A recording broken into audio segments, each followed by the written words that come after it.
જો સેનાએ ટાર્ગેટ જ નક્કી કર્યો હતો અને એ એચીવ કરી લીધો તો મારું કહેવાનું એ છે કે લોકોની ટ્રેનિંગ, બ્લેકઆઉટની ટ્રેનિંગ, યુદ્ધનો માહોલ એ ભાજપે શું એના મત માટે ઊભો કરેલો હતો? તો એવો માહોલ શા માટે ઊભો કર્યો કે લોકોને એમ થયું કે પીઓ કે હવે આપણા કબજામાં હમણાં જ આવી જવાનું છે? કોઈ પણ સૈનિક ઉપર જે દેશ માટે ન્યોછાવર થવા માટે બોર્ડર ઉપર ઊભા છે એને પણ મધ્યપ્રદેશના મંત્રી એને પણ ટાર્ગેટ કરે, મને લાગે છે કે, અને એ પણ પાછું એ લઘુમતી સમાજમાંથી છે, માટે એ બહુ દુઃખદાયક છે. અને હું ઈચ્છું કે દેશના સર્વ લોકો, સર્વ મીડિયા, સર્વ પક્ષ એ હજી પણ આમાં કાંઈ લશ્કરની કાર્યવાહીનું કદાચ સરકાર વિચારે તો સાથે જ રહેશે અને તટસ્થતાપૂર્વક બધા એમાં એમનો ભાગ ભજવે એવી અપેક્ષા રાખે. બનાવોમાં જે આપણા સૈનિકો માર્યા ગયા છે એને શ્રદ્ધાંજલિ આજે અમે અહીંયા કાર્યક્રમ રાખ્યો હતો, એને હું હૃદયપૂર્વક શ્રદ્ધાંજલિ અર્પું છું. આપણી સેના દેશની હરેક સ્ત્રીનું સિંદૂર અને હરેક સ્ત્રીઓ બાળકોનું ધ્યાન રાખવા માટે સક્ષમ છે. જ્યારે પાકિસ્તાને એના વિચાર સાથે આતંકવાદને સપોર્ટ કરી અને કાશ્મીરમાં પુલવામામાં આમ આદમીને જ્યારે ટાર્ગેટ બનાવ્યા ત્યારે દેશ માટે, દેશના લોકો માટે એ ખૂબ ચિંતાનો વિષય હતો. કાશ્મીરની સમસ્યાને બરોબર હેન્ડલ કરવી જોઈએ એ ન થવાને કારણે આ બીના બની હતી. પરંતુ ત્યારબાદ એક વાતાવરણ વડાપ્રધાન દ્વારા ઊભું કરવામાં આવ્યું ને એમાં કોંગ્રેસ સહિત હરેક પાર્ટીએ એ જે કરે એમાં સંપૂર્ણ સહયોગની વાત કરી અને બ્લેકઆઉટના ને યુદ્ધ દરમિયાનના આમ નાગરિકના શિક્ષણના ને કાર્યક્રમો આપ્યા કે જાણે યુદ્ધ કરી. અને અમિત શાહ જે ફ્લોર ઉપર, લોકસભાના ફ્લોર ઉપર બોલેલા કે અમે પીઓકે લઈને રહેશું, આનાથી સારો મોકો કોઈ હતો નહીં. ઇન્ટરનેશનલ દ્રષ્ટિએ પણ આનાથી સારો મોકો નહોતો.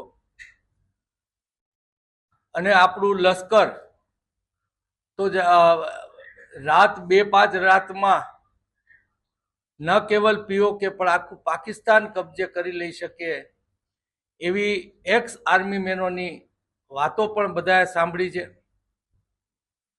એવું શું બન્યું? શું વડાપ્રધાનની 56 ઇંચની છાતી બોલવામાં જ હતી? વ્યવહારમાં 22 ઇંચની નીકળી? શું ઇન્દિરાજી ઉપર અમેરિકાનો દબાવ નહોતો? ઇન્ટરનેશનલ સોસાયટીનો દબાવ તો એના લાભ માટે ગમે ત્યારે આપણા ઉપર આવી શકે, પણ આપણી લાગણી, લોકોની લાગણી, દેશના લોકોની માંગ એ કમસે કમ પીઓકે લઈ પાક ઓક્યુપાઈડ કાશ્મીરને કબજો કરી અને આનો જવાબ દેવાનો થતો હતો. એની બદલે નાના મોટા થોડા છમકલા હર હંમેશની જેમ કરી અને પાછું બેશરમી રીતે તિરંગા યાત્રાઓ, વિજય યાત્રાઓ કાઢવાનું જ્યારે ભાજપે નક્કી કર્યું છે. કમનસીબી એ છે કે આવી આફતમાં પણ ભાજપ એના લાભની જ વાત, એને કેમ મત મળે એની જ વાત ઉપર આવા સમયે પણ એ મૂકતા નથી. ને એ માનસિકતા અહીંના કોર્પોરેટરે એક ફોરવર્ડેડ મેસેજ, એટલે કે ભાજપમાં બધી ફરતો જ હોય એટલે ફોરવર્ડેડ હોય, ફોરવર્ડેડ મેસેજમાં એવું કીધું કે 400 આઈપીઓ તો પીઓકે લઈ લે. આનો શું મતલબ થાય? ખાલી મત આપો. તમારે પીઓકે જોતું હોય તો હજી મત આપો.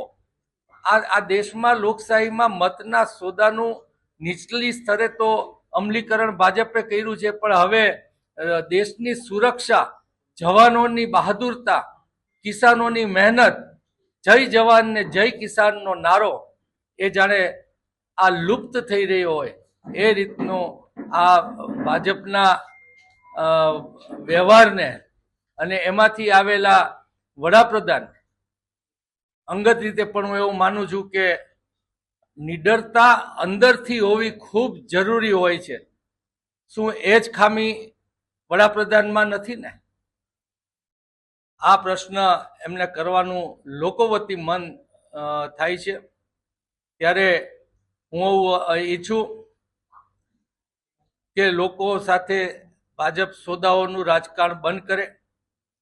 દેશની સુરક્ષા, જવાનો ઉપર એમને વિશ્વાસ તો છે, પણ જે ગવર્મેન્ટે એક ફૂલ ફ્લેજેડ વોર માટે પરમિશન આપવી પડે, જે ઇન્દિરાજીએ આપી હતી, એક બહાદુરતાપૂર્વક આપી હતી, અમેરિકાના ડર રાખ્યા વગર આપી હતી, એ આ 56 ઇંચની કહેવાતી છાતી 22 ઇંચ તરીકે દઈ ન શકા.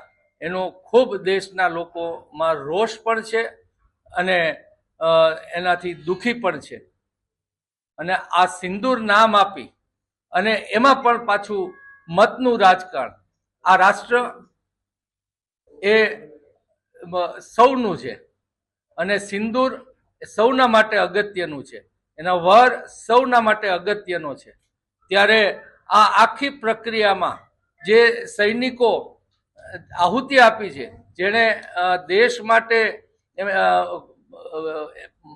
ગુજરી જવાનું લડાઈમાં પસંદ કર્યું છે, એ લોકોને ક્યાંય યાદ કરવાને બદલે નથી વિજય થયો તો પણ વિજય યાત્રામાં ભાજપ ઘેરાયેલી છે, એના મતના રાજકારણમાં હજી ઘેરાયેલી છે. બસ એ જ વાત કરવી હતી. જય હિન્દ.